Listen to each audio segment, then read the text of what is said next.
ರಾಜ್ಯದಲ್ಲಿ ಬರ ಪರಿಸ್ಥಿತಿ ಹಿನ್ನೆಲೆಯಲ್ಲಿ ವಿಧಾನಸಭೆಯ ವಿರೋಧ ಪಕ್ಷದ ನಾಯಕ ಆರ್ ಅಶೋಕ ದಾವಣಗೆರೆ ಜಿಲ್ಲೆಯ ನೆರ್ಲಿಗಿ ಗ್ರಾಮಕ್ಕೆ ಭೇಟಿ ನೀಡಿ ಮಳೆ ಇಲ್ಲದೆ ಹಾನಿಗೊಳಗಾದ ಅಡಿಕೆ ತೋಟ ಪರಿಶೀಲಿಸಿ ರೈತರು ಮತ್ತು ಅಧಿಕಾರಿಗಳಿಂದ ಮಾಹಿತಿ ಪಡೆದರು. ಈ ಸಂದರ್ಭದಲ್ಲಿ ಶಾಸಕ ಬಿಪಿ ಹರೀಶ್, ವಿಧಾನ ಪರಿಷತ್ ಸದಸ್ಯ ಕೆಎಸ್ ನವೀನ್, ಮಾಜಿ ಸಚಿವ ಭೈರತಿ ಬಸವರಾಜ್ ಸೇರಿದಂತೆ ಜಿಲ್ಲೆಯ ಬಿಜೆಪಿ ನಾಯಕರು ಉಪಸ್ಥಿತರಿದ್ದರು.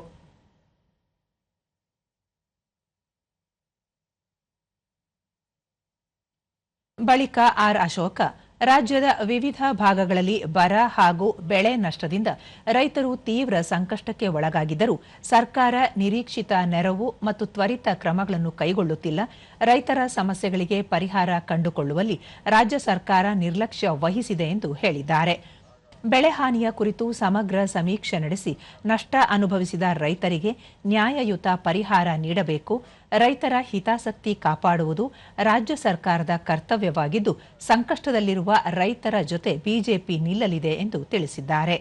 50 ಕೋಟಿ ರೂಪಾಯಿ ಅನುದಾನವನ್ನು ಬಿಡುಗಡೆ ಮಾಡಿ ಮತ್ತೆ ಈ ಬರದಲ್ಲಿ ಸಿಕ್ಕಾಕೊಂಡಿರುವಂತಹ ರೈತರಿಗೆ ಇಡೀ ರಾಜ್ಯದಲ್ಲಿ 10,000 ಕೋಟಿ ಬಿಡುಗಡೆ ಮಾಡಿ ಅವ್ರಿಗೆ ಇಮಿಡಿಯೇಟ್ ಆಗಿ ಅವ್ರಿಗೆ ಪರಿಹಾರ ಸಿಗೋ ರೀತಿ ಮಾಡಬೇಕು.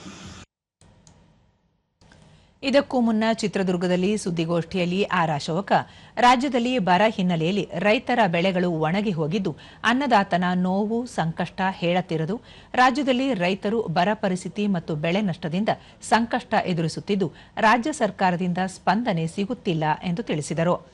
ಚಿತ್ರದುರ್ಗ ಜಿಲ್ಲೆಯಲ್ಲಿ ಸೂರ್ಯಕಾಂತಿ, ಜೋಳ, ಶೇಂಗಾ ಸೇರಿದಂತೆ ವಿವಿಧ ಬೆಳೆಗಳು ಹಾನಿಯಾಗಿವೆ.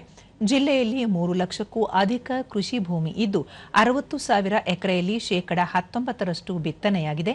ಈ ಹಿನ್ನೆಲೆಯಲ್ಲಿ ಬರಗಾಲ ಪೀಡಿತ ಜಿಲ್ಲೆ ಎಂದು ಘೋಷಣೆ ಮಾಡಬೇಕು ಎಂದು ಆಗ್ರಹಿಸಿದರು. ಬೇಗ ಬರಗಾಲ ಬರುವಂತ ತಾಲೂಕುಗಳು 4 ಇದೆ, ನಿಮ್ಗೆಲ್ಲರಿಗೂ ಗೊತ್ತಿದೆ. ಇಷ್ಟೆಲ್ಲ ಗೊತ್ತಿದ್ರೂ ಕೂಡ ರಾಜ್ಯ ಸರ್ಕಾರ ಇದುವರೆಗೂ ಕೂಡ ಬರಗಾಲ ಅಂತ ಘೋಷಣೆ ಮಾಡಿಲ್ಲ.